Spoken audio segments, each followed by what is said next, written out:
So guys, бүгдээрээ дараагийнхаа бичлэгийн тавтай морилт гэхээр өнөөдрийн бичлэгээр хэдүүлээ IELTS Cambridge 19 цувралын Reading Passage 2 дээр ажиллана. За тэгээд Reading Passage 2-ын 14-өөс 19 дугаар асуултанд хамтдаа эхлээд хариулнаа. За тэгээд хэдүүлээ шууд эхнээсээ paragraph passage уншаад эхлэе. Гэсэн чинь та ерөөдөө харж байгаа бол цогцлбор болгоны урд нэг юм A, B, C гэсэн дугаарлалтууд орж ирж байгааг харж байгаа. Тэгээд ийм дугаарлалтууд ороод ирэхээр та юуг хамгийн түрүүнд бодчих хэрэгтэй вэ гэхээр энэ passage-ны артаас matching the information юм уу matching the headings асуултын төрөл орж ирэх гэж байна гэсэн хүлээлтийг өөртөө хүлээл үүсгэж болно. За тэгээд шууд доошоо асуулт руугаа яваад double check хийгээд шалгачих болно. За тэгэхээр хэдүүлээ 14-өөс 19 дугаар асуултыг харах юм бол те угаасаа matching the information гэдэг нэртэй асуултын төрөл байна. За энэ нь яг яадаг вэ гэхээр доорх 14-өөс 19 дугаар асуултан дээр өгөгдсөн мэдээллүүд аль мэдээлэл нь аль параграф дээр байгаа вэ гэдгийг хооронд нь хэдүүлээ холбож тааруулдаг асуултын төрөл байгаа гэсэн үг. За. Тэгээд энэ дээр байгаа нэг зөвүүн юм нь юу вэ гэхээр энэ байна. You may use any letter more than once. Боёо одоо хэдүүлээ 14-өөс 19 дугаар асуултанд яг параграф болгоныг нь холбохдоо энд байгаа хоёр мэдээлэл нь нэг параграф дээр давхцаад өгөгдсөн байж магадгүй. Тийм учраас ерөөдөө энэ бас нэлээд зөвүүн төрлийн асуулт. Ер нь бол хүмүүс IELTS-ийн reading дээр ажиллаж байгаа хүмүүс бол энэ төрлийн асуултан дээр маш их хаалтдаг. Ер нь бол миний ажилласнаар сурагчдынхаа сурагчдынхаа ажиллаж байгаа дээр ч гэсэн анзаарч явахад бол ер нь баг монголчуудын хамгийн их хаалтдаг асуултын төрөл гэд хэлчихэд бол буруутахгүй. За тэгэхээр хэдүүлээ энэ дээр анханасаа зөв зэгцтэй яаж хариулах вэ гэдэг дарааллыг нь стратегиудыг нь бүгдээрээ хамтдаа сураад ажиллаад явцгаая. За тэгээд ерөөдөө иймэрхүү төрлийн асуултууд гараад ирэх юм бол хамгийн түрүүнд хэдүүлээ цогцлбор гэнэ ихээ бүхэлд нь уншиж дуусгах албагүй байна гэдэг ойлголтыг заавал өөрөөсөө суулгацсан байх хэрэгтэй. Тэрний юу гэсэн үг вэ гэхээр хэдүүлээ бүтэн ихээ өмнөх асуултнууд дээр үл хэдүүлээ яг бүтэн ихээ дуусчаад дараа нь асуулт руугаа ороодсон бол энэ төрлийн асуултан дээр ихээ биш зүгээр нэг цогцлбор уншиж дуусгачаад за тэгээд дараагийнхаа асуулт руу ороод за тэгээд тэр эдгээр мэдээллүүд маань A paragraph тэ match болж гин үгүй юу гэдгийг хэдүүлээ хариулаад явна гэсэн үг. Тиймэрхүү яг ажиллах дараалал нь бол нэг иймэрхүү параграфаа уншлаа. За тэгээд доошоогоо асуулт руугаа гүйлгэж буцаж орж ирлээ. За тэгээд тэр параграф дээр гарч байгаа мэдээлэл эднүүсийн аль нь байна, алинтай таарч ийн гэдгээ холбоод явна гэсэн үг. За тэгээд хэдүүлээ хамтдаа A paragraph-ыг уншаад эхлэе те. When one mentions pirates гэдэг хэлж шít. За тэгээд би та ерөөдөө 10 секунд энэ скриныг яг энэ чигээр нь дайлгах чийд манайхан 10 секунд дотор гяс гүйлгээд уншиж байгаа.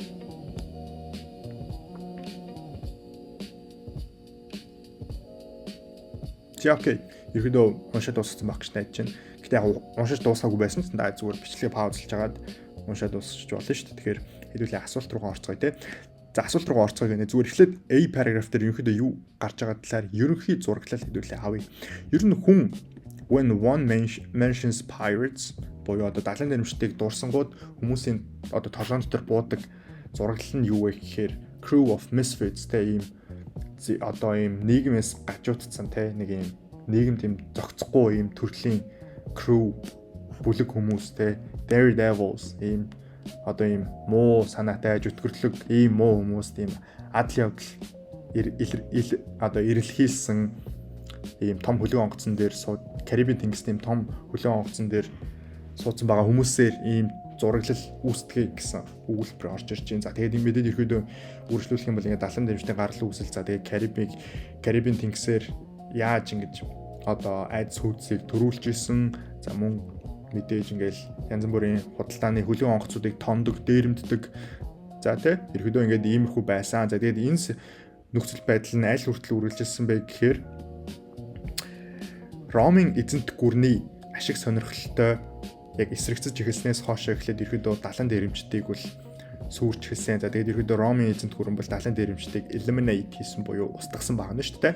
За тэгсэн байна. За тэгээд За тэгээд under the command of the Roman General Pompey гэдэг хүний удирдлага доор Ромчууд бол ерөөдөө Mediterranean гэдэг далайг ерөөдөө өөрсдөө далайн дэрэмжтийг устгаж хаяад өөрсдөө далай болгосон байна. За тэгээд A paragraph дээр нэг иймэрхүү зүйлсийн талаар гарч байна. За тэгээд хэдүүлээ A paragraph дээр энэ гарч байгаа мэдээллүүд 14-өөс 19 дугаар асуултын алинтай нь илүү таарч ийн гэдгийг хэдүүлээ олцгоё те. За. Эхнээс нь 14 дугаар асуултыг бол уншаад явъя. A reference to a denial of involvement in piracy. Ерөнхийдөө далайн дээр биштэй холбогдъё гэсэн зүйлсэн denied болсон ийм төрлийн мэдээлэл хэдүүлгийнх нь A paragraph дээр гарал мэдээж гараагүй те. Тийм учраас хэдүүлээ 14 дугаар асуулт бол биш байна. Details of how a campaign to eradicate piracy was carried out. Далайн дээр биштэйг устгах ийм кампайны детальны төлөвлөгөөнүүдийн талаар гарсан уу? A paragraph дээр мэдээж гараагүй те. Тийм учраас 14 дугаар асуулт бол бас биш гэсэн үг. За 16-нд уншия. A mention of the circumstances in which states in the ancient world would make use of pirates. За тэгэхээр ерөөдөө эртний ертөнцид те дээр үед одоо засгийн states буюу засгийн газар нь далайн дээрэмчдийг ийм ашиглах нөхцөл байдлуудын талаар дурдсан уу? A paragraph дуртаагүй те. Тийм учраас 16 дугаар асуулт бас биш болж таарл. Таарахгүй болж таарл. Ийм зүйлсийн талаар дурддаггүй учраас 16 биш. За 17 руу оръё те. A reference to how people today commonly view pirates.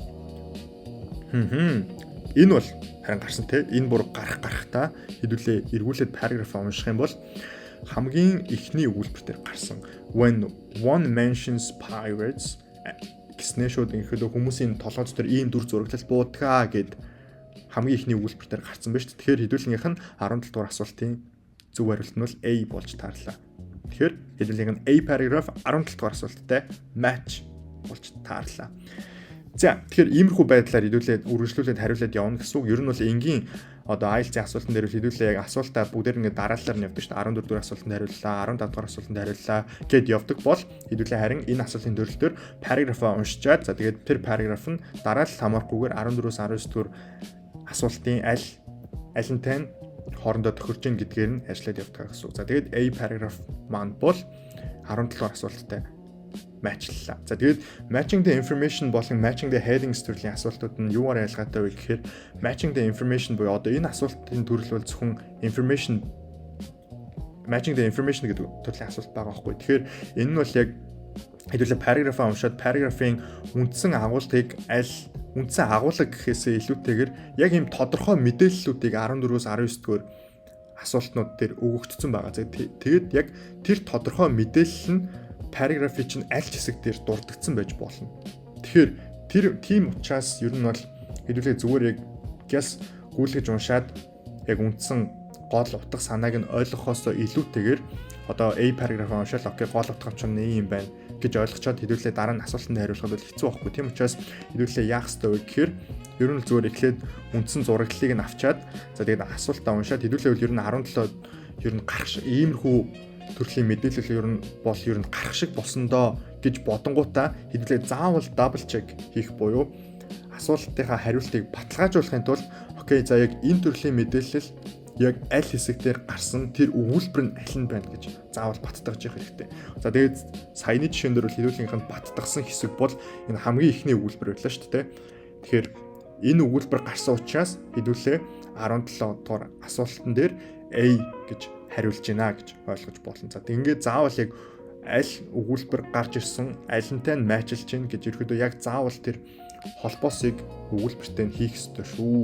За тэгээд хэдүүлээ дараагийнхаа асуулт руу орцгоё буюу B параграфаа хэдүүлээ дахиад уншцгаая. Тэгээд би таагаад 10 секунд скринээ яг энэ хэвээр нь үлдээчи. Манай ингээс 10 секундын дотор уншаад дуусгачаарай.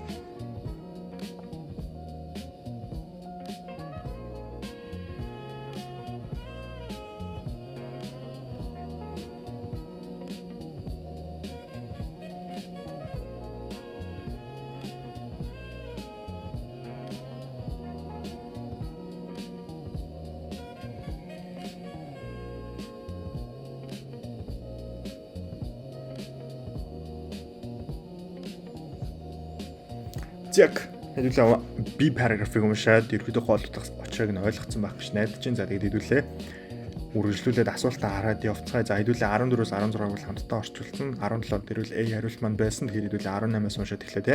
An explanation of how some people were encouraged not to return to piracy.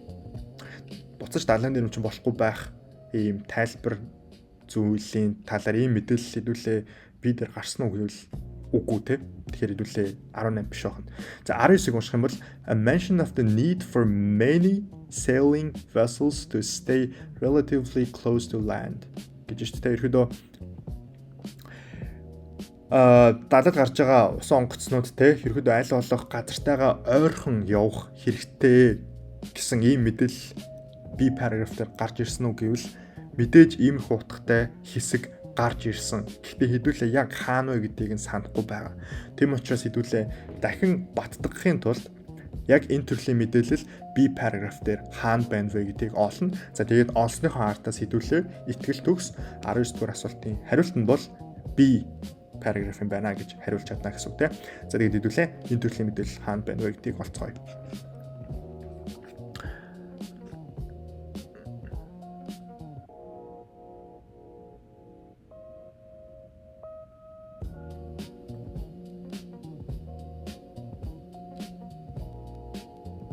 Check. Хэдүүлээ энэ хэсгийг унших юм бол ер нь бол яг саяны 19 дугаар асуултан дээр гарч иж байгаа мэдээллийг баттгаж өгч байна. За ерөөдөө ocean going за энийг яаж дууддаг вэ мэдэхгүй байна. Caravels. Окей. За энэ зүйл нэгтгэхээс өмнө 15 дугаар зуунд нэгтгэхээс өмнө ерөөдөө хөлөг онгоцууд бол ингэж хол замыг далайд ингэж хол замыг бол туулж чаддаггүй байсан гэж шүү дээ. За тийм учраас ерөөдөө дээр үед ерөөдөө маш ийм цөөхөн, маш сайн мэддэг ийм далайн замуудаар л одоо эргээ дагж явдаг байсан гэж шүү дээ. За тэгээд яагаад гэвэл чи ямар нэг байдлаар далайн дээрэмчтэй ингээ баригдах юм бол шууд ингээ дээрэмдүүлдэг те. Дээрэмдүүлдэг. Тэгээд ерөөд дээрэмдүүлэх учраас ерөөд ингээ бууж хөсөр арга байхгүй гэсэн утгатай ийм хэсэг байна. За тэгээд энэ нь болохоор хэдүүлээ 19 дугаар асуултны утга зүйтэй яг таарч байгаа. За энэ нь юу вэ гэхээр a mention of the need for many sailing vessels to stay relatively close to land. Газартайгаа ойрхон явах ийм хэрэгцээний талаар дурдж өгч байна те. За тийм учраас 19 дугаар асуултын маань хариулт нь бол B болж өгч таарлаа. За тэгээд хэдүүлээ дараагийн одоо paragraph буюу C paragraph-ийг хэдүүлээ хамтдаа уншицгаая. За C paragraph бол ер нь бол нэлийн богинохон paragraph байна. За тэгээд хэдүүлээ 10 секунд яг энийг уншаад дуусгацгаая та.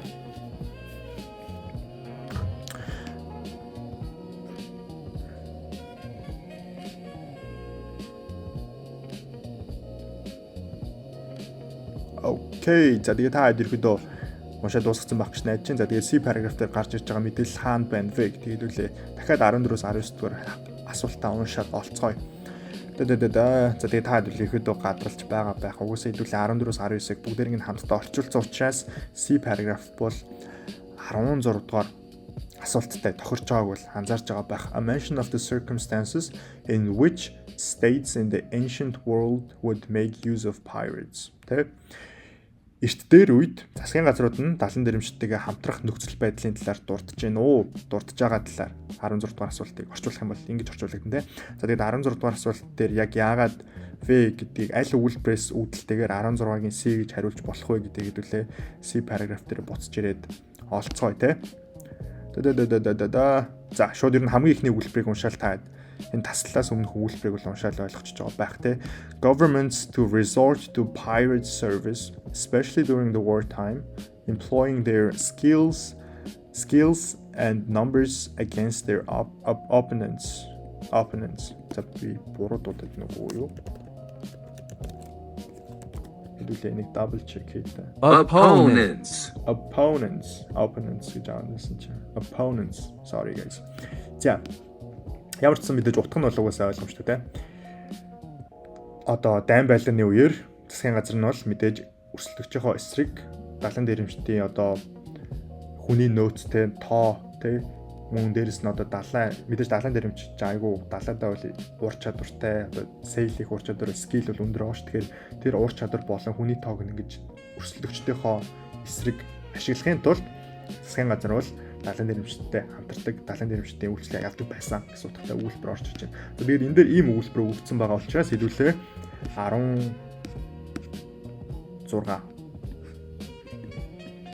16 дугаар асуултыг C гэж хариулж байна гэсэн үг.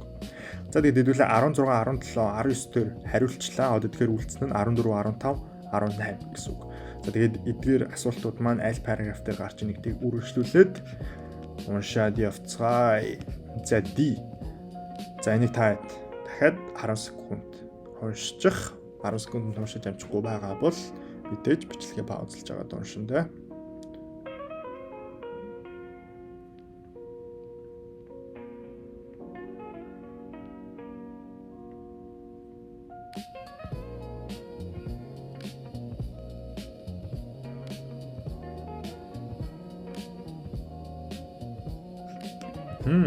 За окей.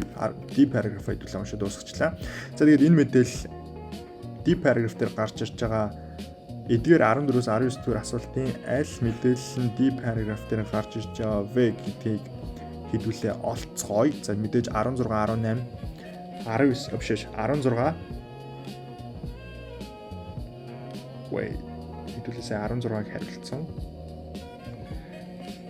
19-ийг хариулсан. 16, 17, 19-ийг мэдээж хэдүүлээ хариулсан учраас хэдүүлэнд нь байгаа 3 асуулт юу гэхээр 14, 15, 18. За тэгээд 14 унших юм бол a reference to a denial of involvement in piracy. Хэдүүлэнд нь ер нь бол саяны параграф дээр энэ зүйлийн талаар ярьсан шүү дээ.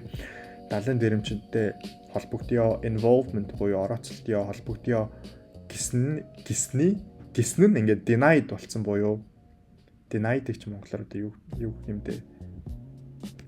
Right. Хэдүүлээ denied-ийн монгол утгыг олцгоё. Gai англиар биш. Meaning нь монгол. Би үгийг мэдж байгаа ч гэсэн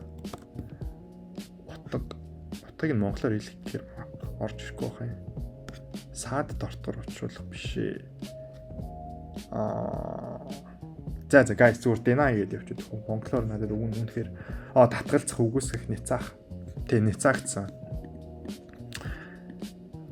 Ерөөдөө далайн дээрвчтэй холбогдё гэсэн тэр хүсэлт нь няцаагдсан талаар гарч байгаа шүү дээ, Тэгэхээр хэдүүлээ яг тэр хэсэг өгүүлбэр нь аль нь байна гэдгийг D параграф дээрээс олоод хариултаа баталгаажуулцгаая,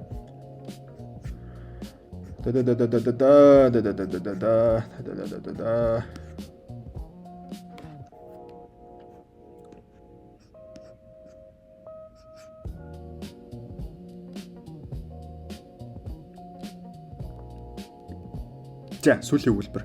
The king assured Akhenaten гэдэг нэртэй хүний нэр.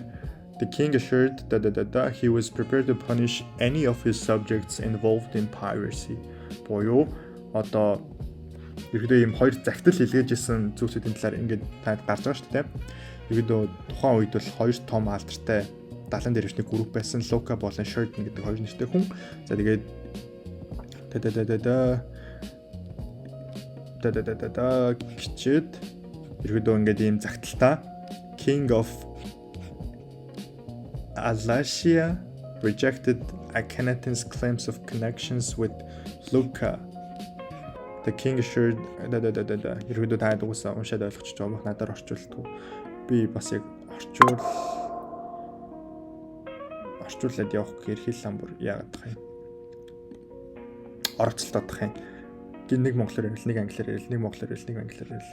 Тэгээд ерөөдөө яг хэдүүлгийнх нь асуултан дээр гарч ирж байгаа мэдээлэлтэй энэ өгүүлбэр бол яг таарч байгаа учраас хэдүүлгийнх нь асуултын хариулт бол 14 дугаар асуултын хариулт бол D гэж гарч ирж байна. За тэгээд хэдүүлээ хариултаа баталгаажуулчихлаа. За тэгээд хэдүүлээ үргэлжлүүлээд E параграфыг уншия.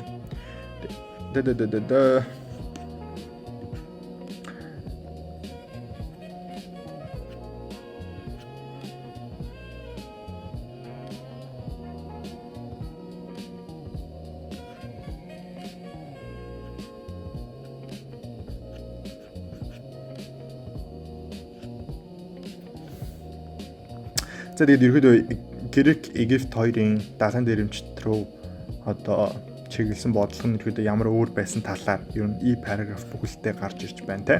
За тэгээд ийм төрлийн мэдээлэл хэдүүлэнд нь байгаа билүү гэдгийг олцгоё. За мэдээж 14 дугаар асуулт бол эзэнтэй болсон, 16 мөн эзэнтэй болсон, 17 мөн эзэнтэй болсон, За 19 ч гэсэн эзэнтэй болсон. Тэгэхээр хэдүүлэнд нь байгаа нь 15 болон 18.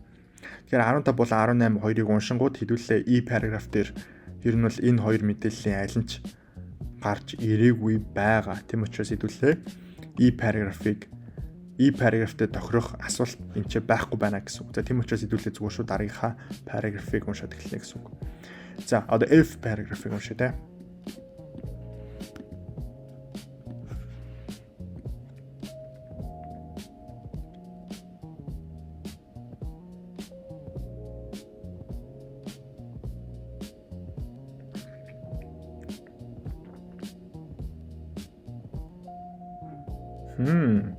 За F paragraph-ыг бол бүгдээ уншаад дуусгасан баг. За тэгээд F paragraph дээр гарч ирж байгаа мэдээлэл нь бас л ер нь бол хэдүүлэнд нь гарч ирж байгаа өгөгдсөн мэдээллүүдтэй таарахгүй байгаа нь үлдсэн 2 15 18 хоёртой нэг л таарч өгөхгүй байгааг л харж байгаа. За саяны paragraph дээр бол хэдүүлээ ингээл ер нь бол одоо Ром болон Далайн дээрэмчт хоёрын ийм сөргөлдөөний эхлэлийг уншлаа шүү дээ. Тийм учраас ер нь бол энэ хоёрын аль нь ч яг таарч өгөхгүй байна. Тийм учраас хэдүүлээ дараагийн paragraph-ыг уншна гэсэн үг. За G paragraph буюу хамгийн сүүлийн paragraph-ыг уншъя.